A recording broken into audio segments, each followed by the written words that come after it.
Kitalo nnyo nnyini ddala omugagga omuto Rajiv Rupaleria era ng'ono yabadde omu ku abo ku baana b'omugagga akyasinza ssente mu ggwanga letu Uganda omukulu amanyikiddwa nga Sudhir Rupaleria enkya ya leero afiiridde mu Kabenje side wali emunyo. Kakati olunaku olwaleero omugagga omuto Rajiv Rupaleria abadde ali mu kubeera nga ate avuga emmotoka ye era nga muno abaddemu ne banne era ng'emmotoka gy'abadde avuga ebadde emanyikiddwa nga Nissan Skyline GTR motoka y'amaanyi nnyo, motoka edduka speed y'amaanyi nnyo babadde side wali emunyonyo munage kigambibwa mbu motoka ehitinze oba ekoonye barriers ez'oku nguudo era ekizizeekawo nebeera nga ate emaaso keeri ekizizeeko nebeera nga ate ekwata omuliro era tewali kintu kyonna kyonna kibasobodde kubeera nga ate basevinga wewaawo emmotoka ezizikiza omuliro zisobodde okubeera nga ate zituuka mu kifo mu budde naye ebyembi tasobodde kubeera nga ate asimatuka ye emmotoka yonna yonna eweddewo ajjo mikwano gye egimu gisobodde okubeera nga tegisimatuka abalala bo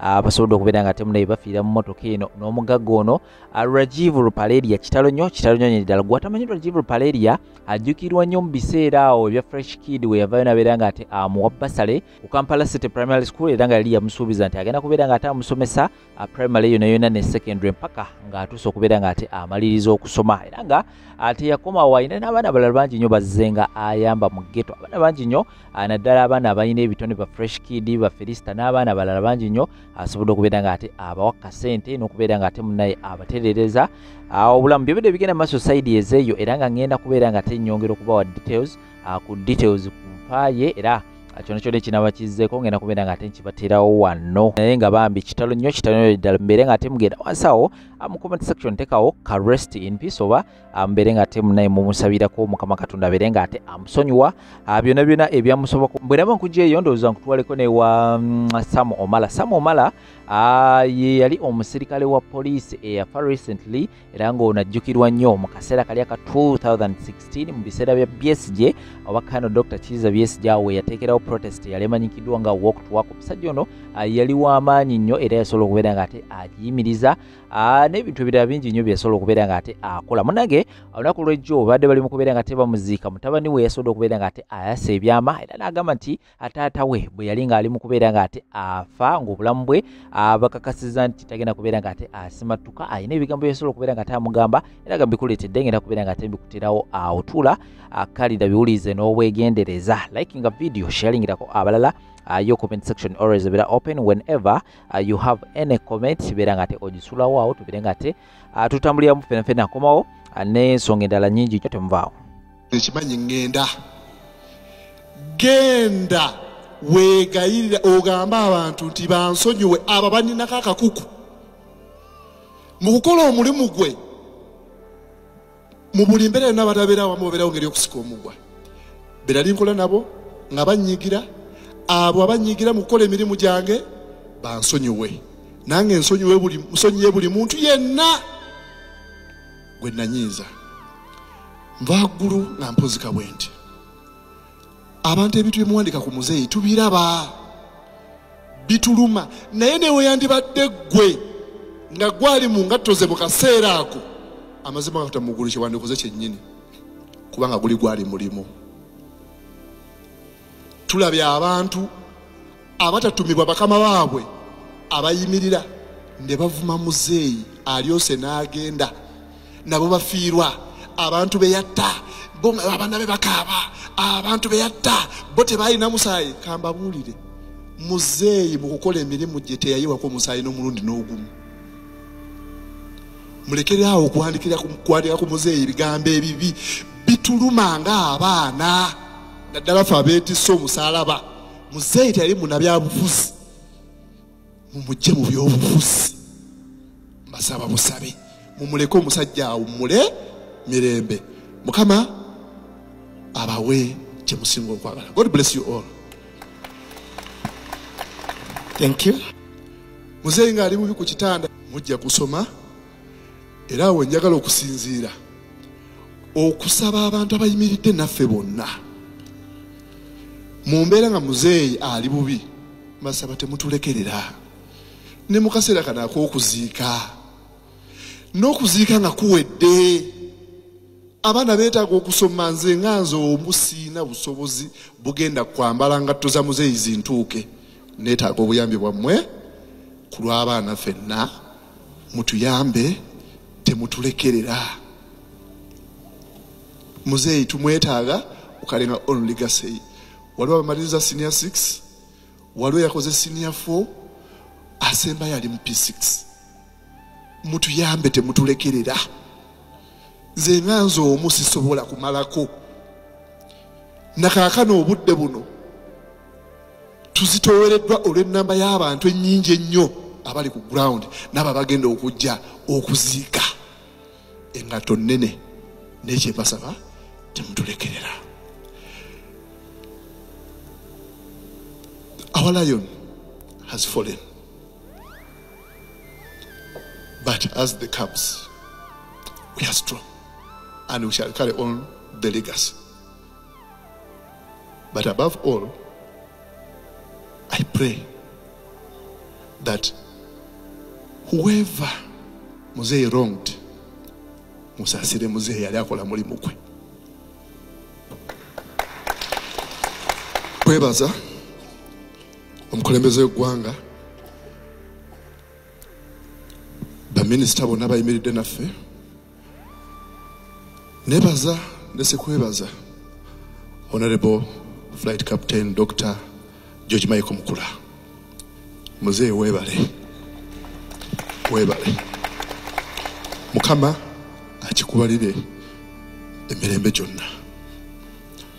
Njagala kwebaza Minister wa Internal Affairs atuweereddewo ng'ayita mu IGP ne Police Council.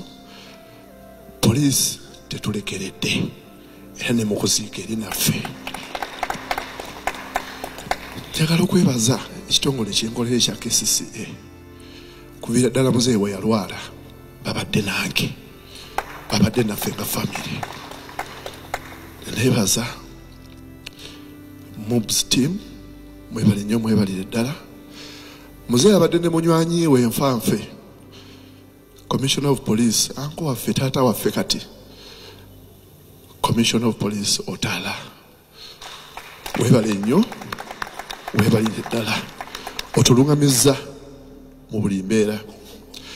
Wakati nga tuli mu ddwaliro e Mulago, nina omusawo gwe njagala okwebazaako ensusso.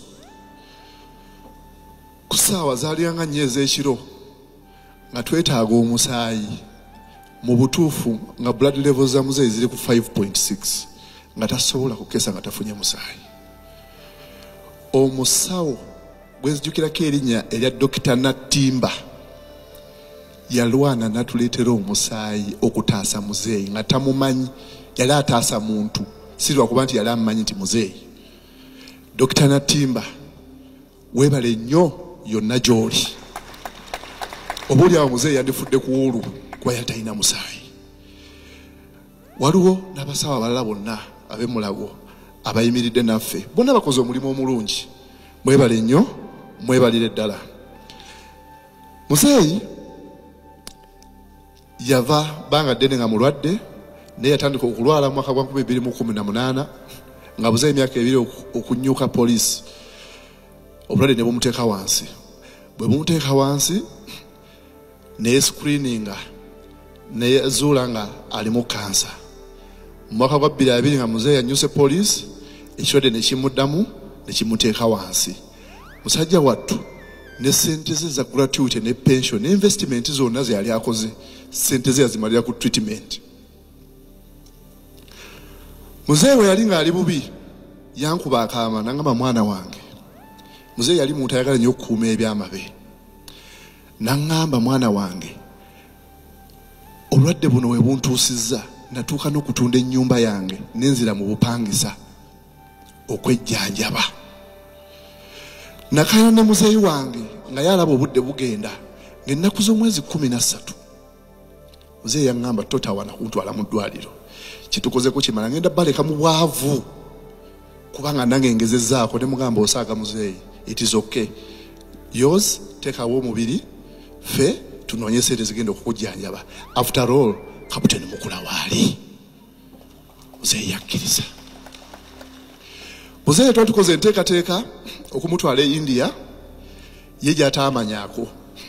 Naye yansaba agendeko e Mombasa eyo nga ine byali bimututteyo ne mugamba muzeeyi oli mulwadde tosobola kugenda mu Mombasa wacyange ekitwadde kikukwatiddeyo ng'oli bwomu naye muzeeyi yampa ensonga ze mu kaseera ako ne saagala kumukaanya kubanga yali muzeeyi wange nagezako n'okuexcalatinga ebyembi nga bwe twali tusuubira era muzeeyi yakola pusingire e Mombasa okuva ku olwo teyadda ngulu tubadde tumujjanjabira ku kitanda okutuusa akaseera Mukama wamuyise ennaku z'omwezi 13 omwezi ogwa Novemba nga tusitula muzeeyi tumutwala e Mulago abamukolako era nga batusiibula ennaku z'omwezi 13 Desemba nga tugenda ewaka muzeeyi ne tuba nga tumulabirira mpola mpola wabula ku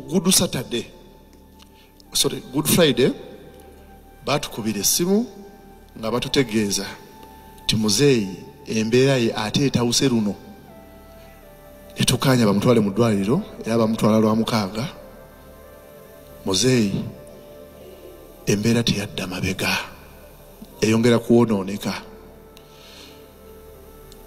ne twekangabiriza mu bulumi obw'ekitalo nalina ebibuuzo ne ŋŋamba kasooke nsibe omutima Mukama yamba musajja mwoyo kyanse ey'okubiri ne ngezako okukola ebibuuzo nina muto wange naye ali mukola ebibuuzo ebirala emakerere muzeeyi ngenda ku Sande eya wiiki eyo ewedde muzeeyi baamubika nga kituufu yali mu mbeera mbi mbagamba ne mumulimba muzeeyi tannaba kugenda ku Mande ku makya muzeeyi nga senga waffe tuli bubi bannange omwana wa maama mumulumya omwana tagenda kuwona temulumya mwana wa maama nga tumugamba senga nedda tumulinde paka ku ssaawa esembayo tetugenda kwetira muzeeyi nga tulaba tumulinde Katonda lwana amuyita umugyeko oxygen kose ffe nedda muzeeyi amangu ago ku Mande ssaawa ng'emu ey'okumakya Katonda n'asalawo n'amuyita bw'atyo muzeeyi bwe yagenda nyongera okwebaza buli muntu abadde naffe naye ansaba okubategeeza muzeeyi we yali mu ddwaliro ebimu ku byali bimuluma be baana be yali agenda okuleka abato abatanatuuka kwetakulira ne mugamba muzeeyi kyo kituufu ne bw'ogenda kati ngenda kwambala engatto zo newankubadde engatto zo nnene nnyo sisobola kuzeetikka ne nja kufuba nnyo okulaba ng'engatto zo tuzambala abaana bonna basome baganda bange yonna gye muli mujja kusoma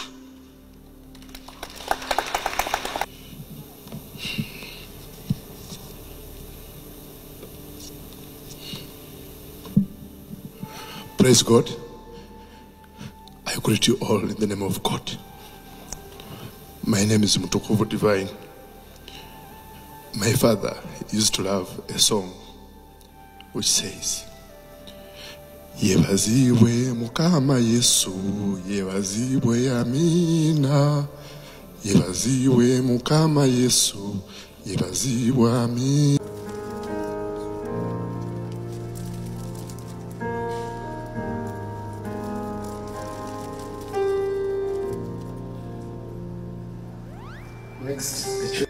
Mukunyola okw'ekitalo ennyo olw'okuviirwako omwami wange omwagala w'abangi kitalo nnyo kitalo ddala naye nsabe Mukama atulumye nange emyaka gino gy'amaze ku nsi nebaza Katonda yebale nnyo yebali eddala ne nebaza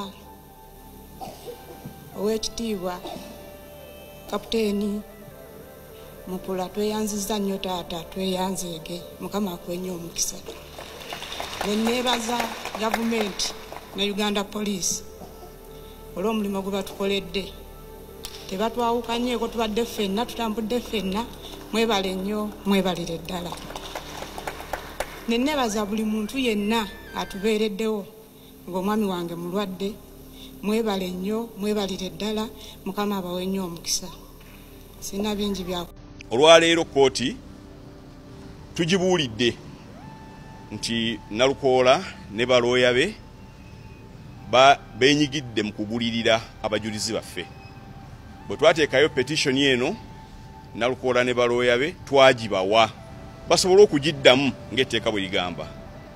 Bwe twagibawa kye baakola mu kifo ky'okuddamu petition n'ensonga ez'omuggundu kye baakola ate kugenda ku bajulizi baffe kubagula kubajja ku sayidi yaffe kubateeka ku sayidi yaabwe. Abajulizi bano betwogerako be balina obujulizi obumu obuluma Nalukoola ku nsonga y'okugulirira abalonzi. So aba witnesses abo babiri babatuukirira ne babakozesa ebirayiro mbu nga bajjawo obujulizi baali batuwadde obuluma Nalukoola mbu nga beegaana ng'obujulizi obwo tebwabukola. Ekintu ekyo kikyamu kooti ejulirwamu n'ensukkulumu emirundi n'emirundi zikiganye nti kanso takkirizibwa kandidate yawangula takkirizibwa kutuukirira bajulizi be sayidi eri.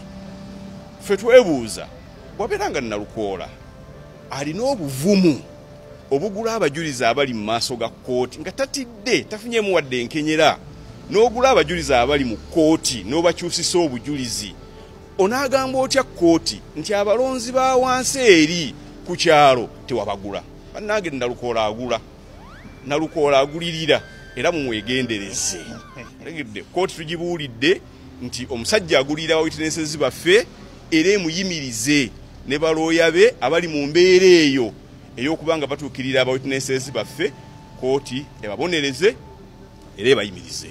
Ensonga eno kooti egenda gisalawo ku Mande obanga ebirayiro Nalukoola byagula bijjiwa ku rekodi ya kooti oba okusigalako. Twetaaga okuteekayo obujulizi bw'abantu abalala 6 ate nga tulina n'obujulizi bwe twasaba mu kakiiko k'ebyokulonda bwe tannafuna okuli ne declaration of result forms eza polling station ezo mukyala Nambi zagambibwa okuba nti yawangula 12. Twagala ne register y'akakiiko konna n'ebirala ebyakozesebwa mu kulonda twabisabye era twabisasulidde era tubirinze babituwe ate nga twagala byesigamako mu musango gwaffe. N'akakiiko ebyokulonda nako kasabye nti kalina abajulizi abalala 6 be kagenda okuleeta, so kooti netugamba nti netuwe weekend na namba okulaba nga tuteekamu obujulizi obwo mu biyita mu birayiro ebyo. Wabula abawaabi ne baddamu ne bateekayo okusaba nga bw'omanyi nti omusango guno twabagamba dda nti gwa mankyolo. Kati olw'okuba abajulizi abamu be baakozesa ate bama ne bagamba abamu beegaana n'okwegaana obujulizi bwabwe nti afe tubukolangako. Kati ekyo ne kibanyiiza nnyo ne bagamba nti ate lwaki abajulizi baffe mwabatuukirira, ate lwaki baawa obujulizi nga bwegaana obwaffe. So ne tuteekayo okusaba nga tugamba nti waliwo emisango gya kooti ekigamba nti omujulizi ekyaso kikkirizibwa. So kooti netuwa olunaku lwa bbalaza okukomawo wano twogere kuttaanya ku nsonga eyo oba obujulizi obwo obw'abantu abagamba nti bakakibwa oba byali bya bulimba biri bye bateekayo nga beegaana bye baakola mukyala Nambi yateekayo oba bukkirizibwa oba nedda. So ekyo ekigenda okubeerawo ku Mande ssaawa 3 naye ate nga tukyalina obudde weeking number okuteekayo obujulizi obulala fembi abaawaabirwa. So tujja kukomawo wano ate tulabe kooti kyesalawo n'okutulungamya paka omusango guno gunaagobebwa ate batusasule. Omusango gw'ebyokulonda teguba gwaffe. Ensobi gyalowooza nti abo abajulizi babe. Musango gw'ebyokulonda mu mateeka ebeera investigation kuba kunoonyereza. Buli bujulizi bwonna obusobola okujja mu maaso ga kooti buleetebwa. Kyekimu bwe bumu ku obujulizi omuntu waba agamba nti bankozesa ekirayiro nga bankase. Olw'okuba kuno kunoonyereza kooti nabo erina obutunuulira esalewo nti ono ddala Nambi yamukaka okuuma obujulizi oba nedda. Kati ekyo puliida talina waayingiriramu. Naye nakyo tuliredde okwewozaako okusalawo okulaba nti nno tukakasa kooti nti erina okuwuliriza ensonda zonna. Oli agezaako kunyigiriza bujulizi bwaffe obuddamu obujulizi bwe. Naye omukisa oguliwo mu election petitions obuvunaanyizibwa bubwe okuwa obujulizi obulaga nti akalulu kakola ki tekatambula bulungi. Looya abadde clear omu ku bajulizi be ye yagamba bajulizi banne litugende tukole ki era yabaleeta si ba looya kibadde very clear. N'ekirala omujulizi ayinza obutajja mu kooti cross examination ebeera ku mujulizi azze mu kooti obuvunaanyizibwa obuyita omujulizi mu kooti si bwaffe bwa kooti oyinza n'okusaba okuleeta omujulizi eyo kooti neekola ki neegaana n'ekirala mwe mu listinga nti bano tubaagala obabuuza bano tubeetaaga oyinza okwesanga omuntu atajja mu kooti oyo omuntu bw'atajja mu kooti kitegeeza obujulizi bwe bwonna bugibwa ki mu kooti oba tofunye mukisa gumu cross examining. Perpetrator of violence want to depend on the same violence to impeach an election in the perpetrator's favor. The perpetrator of destroying election materials, ballots and the like, wants to use the same to defeat the voice of the people. So it will be an interesting matter. Luckily enough, the coerced witnesses to provide evidence to the petitioner have since jumped ship by coming to give us evidence, retracting their forced evidence. That is an issue now for trial, and on Monday we are coming to determine how you treat such evidence of people who claim they were forced to provide evidence in support of the petition.